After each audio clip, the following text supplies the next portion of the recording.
Have you ever wondered what happens when the overlooked become the heroes? Black Janitor noticed symptoms everyone else ignored, and ended up saving the life of a millionaire CEO. The executive elevator at Manhattan Business Tower had never stopped on the 25th floor at 3 o'clock in the morning. But there stood James Washington, night janitor for 15 years, watching through the tinted glass of the boardroom as a woman collapsed onto the mahogany table that cost more than his annual salary. Victoria Sterling, CEO of Sterling Industries and one of the most powerful women in the country, was clearly in trouble. Her face was contorted with pain, her left arm hung limply, and when she tried to speak on the phone, her words came out slurred and incomprehensible. James recognized the signs immediately: a stroke in progress. At 52, James had learned medicine the hard way. His wife Dorothy had been a nurse specializing in neurology for 20 years before she died in an accident 5 years ago. During their decades of marriage, she had turned every dinner into an emergency medicine class, insisting that medical knowledge saved lives regardless of who you were. Could a simple janitor change the fate of a corporate giant? James hesitated for a second. He was the invisible janitor who cleaned the offices after the executives left. Victoria Sterling was the woman whose face graced business magazines, who moved billions with a simple email. Their worlds never crossed except when she occasionally ignored him completely in rare hallway encounters. But Dorothy always said that neurological symptoms didn't respect social class or skin color. James opened the conference room door. "Miss Sterling, you're having a stroke. Don't try to talk. Just listen to me." His voice carried the calm authority of someone who had watched Dorothy guide families through medical crises for 2 decades. Victoria tried to protest, but the words came out even more garbled. Panic began to take hold of her eyes when she realized that something was terribly wrong. James was already dialing 911 as he positioned Victoria to prevent further neurological damage. "Ambulance to the Manhattan Tower, 25th floor. Female patient, mid-40s, presenting with classic stroke symptoms. Facial paralysis, weakness in left arm, slurred speech. Symptoms began approximately 5 minutes ago." The 911 operator was surprised by the medical accuracy of someone who identified himself as a janitor.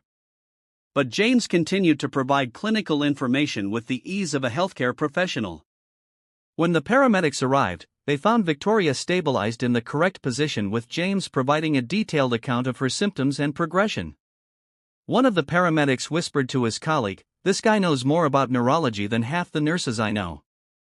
At the hospital, while Victoria received the treatment that would save her life, James returned to work as if nothing had happened. After all, he was just the night janitor, the invisible man who kept the building running while the powerful slept in their mansions.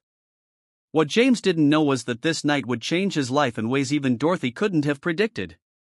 And what Victoria Sterling would discover about prejudice, medicine, and the true definition of competence would rewrite everything she thought she knew about human value. If you're following this story of how knowledge can break down barriers that money builds, don't forget to subscribe to the Black Voices channel to find out how a simple act of humanity would expose a conspiracy that threatened not only Victoria's life, but the entire power structure she represented. The next morning, James arrived at work expecting life to return to normal. But he found an unpleasant surprise waiting for him in the employee locker room: a formal warning note on his locker. Inappropriate use of the executive elevator during work hours. Unauthorized access to corporate facilities after hours. The signature belonged to Wilson Carter, security manager and the kind of man who measured his own worth by his power to make other people's lives miserable. James folded the paper calmly. 15 years of impeccable work, never a complaint, and now he was being punished for saving the CEO's life. The irony was not lost on him. In the corporate world, even doing the right thing could be turned into a crime when you were the wrong man doing it. What really bothered James wasn't the warning itself, but the timing. How did Carter find out about the previous night's events so quickly? The hospital maintained medical confidentiality, and the paramedics had no reason to report details to the company. Someone was watching Victoria Sterling's movements very closely. During the morning shift, James discreetly observed the movement on the 25th floor. Dr. Patterson, Victoria's personal physician, arrived 2 hours later than usual with an expression that mixed irritation and what looked like genuine panic. Through the glass doors, James saw a heated discussion between the doctor and Wilson Carter. Dorothy's memory came back to him like a blow. "Jammy," she used to say when they reviewed complex cases over dinner. When neurological symptoms appear suddenly in stressed executives, the first question should never be, "Why now?" but rather, "Who benefits if this person can no longer work?" James had assumed that Victoria's stroke was the result of stress and corporate pressure. But the tense conversation between Carter and Dr. Patterson planted a seed of doubt that Dorothy would have recognized immediately. Competent doctors didn't panic when patients survived medical emergencies. They celebrated. What if this was no accident, but a deliberate plot? That afternoon, James received an unexpected call.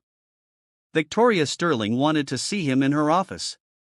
When he arrived on the 25th floor, he found the CEO looking much better, but with an inquiring look that had not been present the night before. "James, correct?"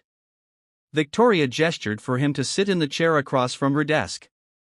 "I want to thank you personally for what you did last night. The doctor said your quick action saved my life." "I only did what any decent person would do, Miss Sterling." Victoria studied his face with growing interest. "The paramedics were impressed with your medical knowledge. Where did you learn about neurological symptoms?" James hesitated. Talking about Dorothy always hurt, but there was something in Victoria's expression that suggested the question wasn't just polite. "My wife was a nurse specializing in neurology. 20 years at Chicago General Hospital. She taught me how to recognize emergency signs. She died in an accident 5 years ago." Victoria's expression softened genuinely. "I'm sorry for your loss." She paused as if weighing her next words carefully. "James, can I ask you a strange question? In your informal medical opinion, did my symptoms yesterday seem natural?" The question caught James off guard. Victoria Sterling, one of the most powerful women in the country, was asking a janitor for his medical opinion on her own condition. Even more intriguing, she was phrasing the question as if she suspected something wasn't right. "With all due respect, Miss Sterling, this is something you should discuss with your personal physician." Her response came too quickly, laden with barely concealed frustration. "Dr. Patterson said it was executive stress. He prescribed sedatives and recommended a vacation." James felt a familiar chill. Dorothy always said that competent doctors investigated causes of strokes in young patients as if their lives depended on it, because they did. Prescribing sedatives to someone who had just had a neurological event was not only inappropriate, it was potentially criminal.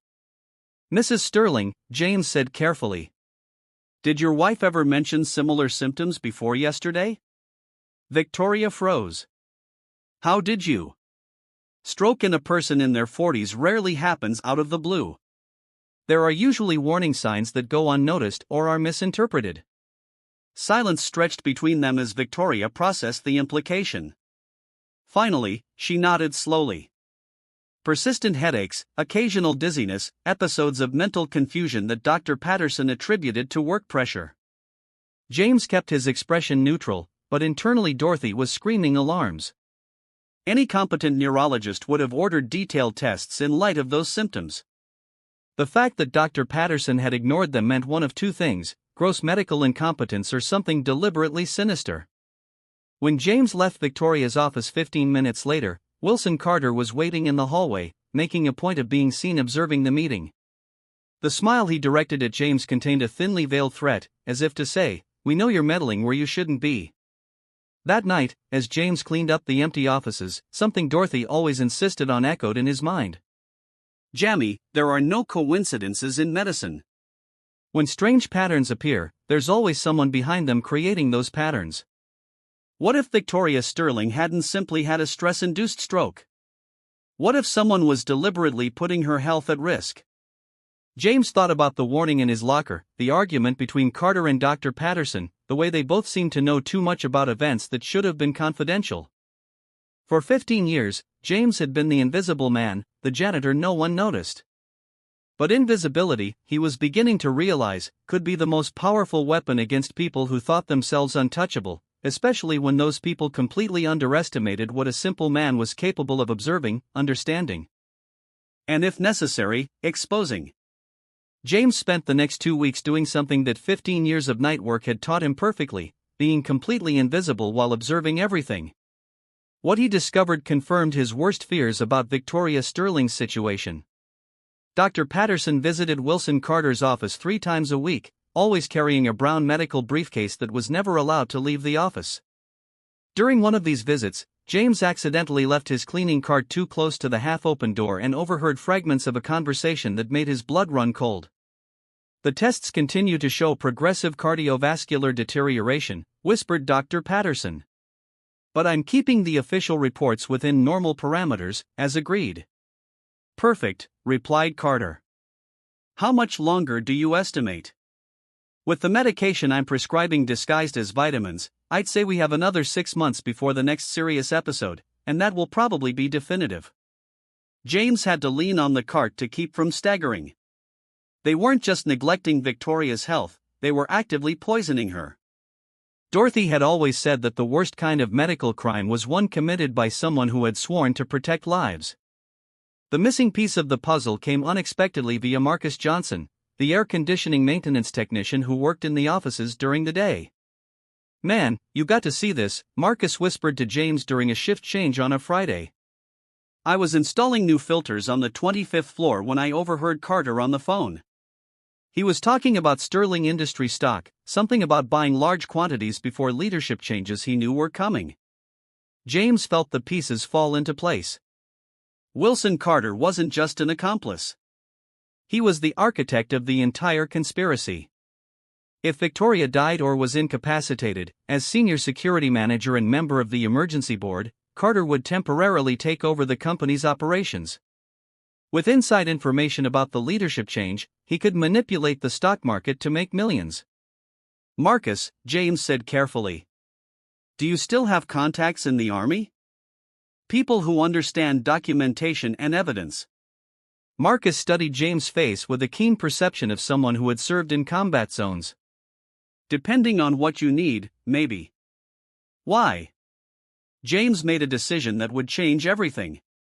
Over the next 2 hours, he told Marcus the whole story: Victoria's stroke, the medical conspiracy, Carter's plans, his suspicions of gradual poisoning. Marcus listened quietly, asking precise questions that betrayed his military-trained intelligence. "That's attempted murder combined with large-scale financial fraud," Marcus said finally. "But proving it is going to be tricky. Do you have any hard evidence?" "Not yet, but I know where to get it." The plan they devised was risky but elegant in its simplicity. Marcus would use his authorized access to the building systems to discreetly install recording equipment in Carter and Dr. Patterson's offices. James, with his knowledge of schedules and routines, would coordinate the operation during the weekends when security was minimal. "One thing bothers me," Marcus said as they reviewed the blueprints of the ventilation system. "Why didn't they just fire you after the warning? A guy who saves the CEO's life should be a hero, not someone being hounded." James had thought the same thing. Why fire the hero right after he saves the boss? Better to keep the janitor invisible where they can keep an eye on him. "They think I'm just an ignorant employee who got lucky recognizing the symptoms of a stroke." Carter and Dr. Patterson's arrogance was impressive. During their conversations, which James was able to partially overhear, they spoke openly about him as the lucky janitor who wasn't educated enough to understand what had really happened. They even laughed about how James had gotten himself into something he shouldn't have, but was too smart to keep causing trouble. They couldn't have been more wrong. The first test of the plan took place the following weekend. Marcus installed the equipment without detection, and James began collecting recordings. The evidence began to pile up: conversations about falsified medical reports, discussions of stock manipulation, and detailed plans to ensure Victoria's next medical episode would be fatal. But the breakthrough came when Marcus discovered a hidden server in Carter's office containing digital records of every transaction and medical manipulation. With the evidence secured, James and Marcus knew they had enough to bring down the conspiracy. But they also knew that simply handing it over to the authorities might not deliver justice in a way that exposed the full extent of the betrayal. They wanted Carter and Dr. Patterson to feel the weight of their own arrogance. The plan they devised would deliver justice in a way no court could ignore. The following Wednesday would be remembered as the day arrogance met its final price. James arrived at work carrying something Carter and Dr. Patterson would never suspect: 3 flash drives containing 92 hours of recordings, 15 scanned fake medical documents, and financial evidence that a former military accountant had methodically compiled. Marcus had done more than install surveillance equipment. His army contacts included financial crime experts who had analyzed Carter's stock buying patterns with the precision of a military intelligence operation. The result was devastating: 341 suspicious transactions, all timed perfectly with Victoria's medical episodes. But James had a plan that went beyond simply handing the evidence over to the authorities. Carter and Dr. Patterson needed to understand that they had underestimated the wrong man in the most humiliating way possible. The first phase began during the monthly Sterling Industries Executive Board meeting. Victoria, still recovering and taking the vitamins prescribed by Dr. Patterson, presided over the table as 15 executives discussed quarterly reports. Carter occupied his usual position to her right, radiating the confidence of someone who believed he held the future in his hands. James entered the conference room with his cleaning cart, as he had done hundreds of times before. But this time, as he discreetly emptied the trash cans, he left a sealed envelope on Victoria's stack of documents. When she opened it, she found a single typed line. "The vitamins you're taking aren't vitamins. Check the bottle. Someone who cares." Victoria's expression changed subtly, but Carter was too busy presenting financial projections to notice. James watched from afar as she surreptitiously examined the bottle of supplements she always carried in her purse. 15 years of being invisible had taught him to read facial expressions with surgical precision. Victoria had just realized that something was fundamentally wrong. The second phase came 2 hours later when Drive Patterson arrived for his weekly routine consultation with Victoria. He couldn't have known that James had installed a directional microphone in the office lamp or that Marcus was recording everything from a van parked across the street. "How are your stress symptoms, Victoria?" Dr. Patterson asked with the false solicitude James had learned to despise. "Have you been taking your supplements as directed?" Religiously, Victoria replied, but her voice carried a note of suspicion that made the doctor shift uncomfortably in his chair. "Actually, doctor, I'm considering a second medical opinion just to make sure we're getting the best treatment possible." James saw panic flash across Dr. Patterson's face through the microscopic camera Marcus had installed. "That's completely unnecessary, Victoria. Your tests show steady improvement. A second opinion could confuse the treatment." "And how curious," Victoria interrupted, opening a drawer in the desk. "Because I received this today." She produced the envelope James had left along with a bottle of supplements. "Someone suggests that these are not vitamins. What would you say if I sent them for independent laboratory analysis?" Dr. Patterson paled visibly. "Victoria, you can't take an anonymous note seriously. This is clearly an attempt to sabotage his medical treatment. Some disgruntled employee trying to cause trouble." "Then you wouldn't mind if I had them tested?" The question was phrased with the precision of someone accustomed to high-stakes corporate negotiations. "Well, of course I wouldn't mind, but it's a waste of time and resources. I can assure you that." Victoria raised her hand, silencing him. "Dr. Patterson, in 15 years as a CEO, I've learned that when someone tries to dissuade me from checking something, that's exactly when I need to check it." The third phase was executed with military precision. While Dr. Patterson tried to convince Victoria not to test the supplements, Marcus was delivering complete copies of all the evidence to the FBI, the Securities and Exchange Commission, the State Medical Board, and the Chicago Tribune. James had insisted that Victoria know the truth before the story went public. She deserved the dignity of fully understanding how her life had been manipulated before the whole world knew. So on Friday at 5 o'clock in the afternoon, James knocked on Victoria's office door carrying a briefcase that would change everything. "May I come in, Mrs. Sterling? There's something important you need to know." Victoria looked up immediately, recognizing the janitor who had saved her life twice. "Of course, James. In fact, I want to thank you again, and I also want to know how you knew about the supplements." James placed the briefcase on the desk with solemn ceremony. Miss Sterling, what I'm about to show you will shock you, but you need to know before the press publishes the story tomorrow morning.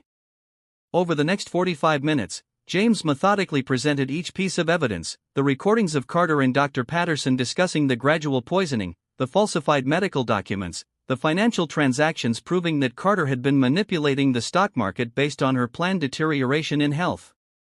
Victoria listened in growing silence, her expression shifting from surprise to horror and finally to a cold anger that James recognized as the controlled fury of someone accustomed to wielding power. "They thought I was just an ignorant janitor," James said when he finished. "Someone who had been lucky enough to recognize the symptoms of a stroke, but wasn't educated enough to understand what was really going on."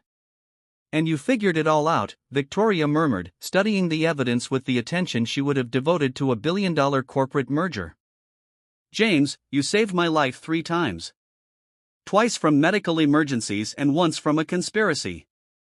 What happened next exceeded even James's expectations for revenge. Victoria Sterling wasn't just a successful CEO. She was a corporate strategist who had built an empire dealing with people who tried to betray her. On Saturday morning, when Carter arrived at the office for an emergency meeting Victoria had called, he found not only her waiting, but also FBI agents, representatives from the Securities and Exchange Commission, and an investigator from the State Medical Board. "Wilson," Victoria said with the coldness of someone about to fire an incompetent employee, "I'd like to introduce you to some people who are very interested in your extracurricular activities." Carter tried to maintain his composure, but James, watching from afar through the security cameras Marcus had hacked, saw the exact moment when arrogance turned to panic. "Victoria, what's going on here? If this is about some ridiculous accusation," Victoria smiled without humor. "Wilson, they're not here to hear accusations. They're here to make arrests based on solid evidence of attempted murder, financial fraud, and market manipulation." Special Agent Martinez began reading Carter his rights as he protested his innocence with the desperation of someone who finally realized his game was up. Dr. Patterson was arrested simultaneously at his office, handcuffs being placed on him as he tried to delete files from his computer. The fourth and final phase was the most satisfying. On Monday, the Chicago Tribune published the full story on its front page. Janitor hero exposes plot to murder millionaire CEO. James's narrative, a working-class black man using medical knowledge inherited from his wife to save the life of a white female executive, then exposing a complex corporate conspiracy, captured the national imagination. But the real coup de grace came when Victoria called a press conference in front of dozens of cameras. She not only validated every detail of James's story, but announced his immediate promotion to Director of Corporate Safety and Integrity at Sterling Industries with a salary of $200,000 a year. "James Washington," she said to the cameras, "has proven that competence, integrity, and intelligence don't depend on degrees or social status. They depend on character, and he has character in spades." Carter and Dr. Patterson watched the press conference from prison, realizing that they had been defeated, not only legally, but publicly humiliated by the ignorant janitor they thought they could manipulate indefinitely. The final irony was perfect. While Carter faced 25 years in prison for attempted murder and financial fraud, and Dr. Patterson lost his medical license and faced 15 years in jail, James was being celebrated nationally as a hero who proved that true intelligence comes from a heart, not social status. Dorothy would have been proud. His medical knowledge had not only saved lives, but had exposed corruption that could have destroyed many others. And the man she had loved was finally getting the recognition he had always deserved, proving that sometimes justice not only triumphs, it does so in spectacularly satisfying fashion. 6 months later, James Washington sat in his new office on the 26th floor of Sterling Industries with a panoramic view of Chicago and a sign on his door that read Director of Security and Corporate Integrity. The man who had once been considered nothing more than an invisible janitor now led a team of 15 investigators specializing in detecting corporate fraud. The irony was delicious.